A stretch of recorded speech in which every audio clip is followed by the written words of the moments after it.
I'm heading into London. I'm going to head for Leicester Square. I fancy a pint and I fancy something to eat, and I want to see if I can get it all for under 20 quid. I'm heading into London today. I've got a mid-morning meeting at Leicester Square, and then it's going to be around lunchtime. So here we go. Can I get a pint in an old-fashioned pub? And can I get lunch, the pair of them, for under 20 quid? We'll give it a go, shall we?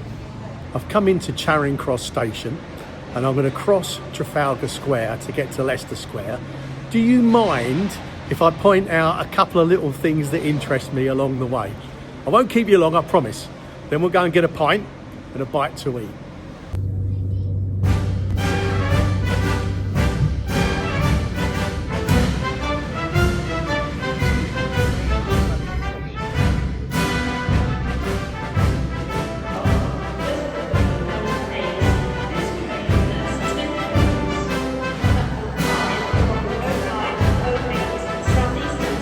Just outside Charing Cross Station is this, and it was built in the Victorian period, and it marks the site of a cross laid by King Edward I. And you know him, he's Longshanks in Braveheart. Anyway, his wife, Eleanor of Castile, died in the north, and he wanted her buried in Westminster Abbey. And everywhere they stopped, he planted a cross. And this is the cross in the village of Charing, the last stop before Westminster Abbey. The cross at Charing Cross. This, of course, is Trafalgar Square at the end of Charing Cross, and there's Nelson's column. Nelson's a hero of mine. More of that later. Right now, there's a statue here that really interests me. This is a statue of Charles I. Now, Parliament cut off the head of Charles I at the end of the English Civil War. What I find fascinating is this statue was actually pulled down by Parliament, and it was ordered to be destroyed. But the man who was supposed to destroy it didn't do that. Instead, he hid it away. To keep up the deception, he sold spoons and forks he said came from the melted down statue. At the beginning of the Restoration, when Charles's son Charles II came to the throne, the man who had hidden the statue revealed it. And the statue was placed looking down Whitehall, towards Banqueting House, where, ironically, King Charles I was beheaded. I've passed Trafalgar Square many times, but I don't think I've ever walked through it to the National Gallery. It really is striking. And there he is, one of my heroes, Lord Nelson. Behind Trafalgar Square is a lovely, quiet little street called Cecil Court. It's full of curious little shops and lovely old bookshops. Interesting mix: Dracula, Alice in Wonderland, and Paddington Bear. There we are. Marmalade sandwich, anyone? Interesting.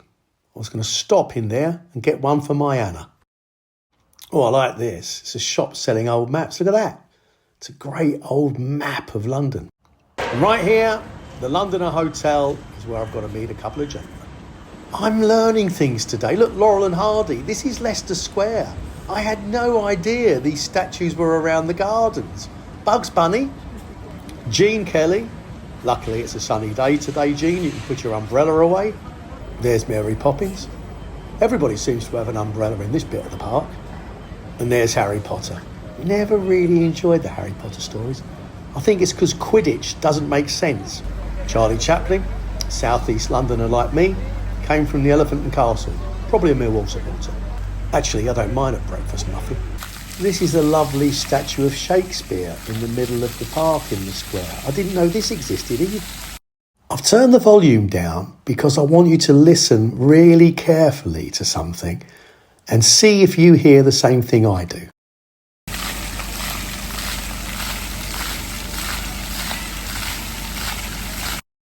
Did that sound like a round of applause to you? Like a slow hand clap? Because it did to me. Now, I've come to meet Will, who wants to change the face of British food. He really does. And he was very, very keen to meet up with Tom Skinner. Time for a pint, gentlemen. And 5 minutes up the road into Old Covent Garden is the Lamb and Flag pub. Its nickname was always the Bucket of Blood, because they used to hold bare-knuckle boxing competitions there. Nothing like that these days, I'm pleased to say. It's just a lovely old-fashioned boozer, hidden away up a little alley in Covent Garden. I like old-fashioned pubs, and I really like beer. Let's see what they've got. Where do you want to sit?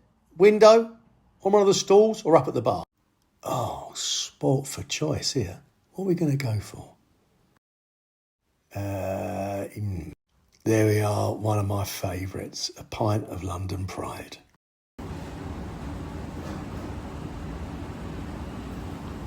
How was it, Greg? I love a pint of Pride. Yeah? Love a pint of London Pride. Good. Cheers, fellas. Time for a bit of lunch, I think.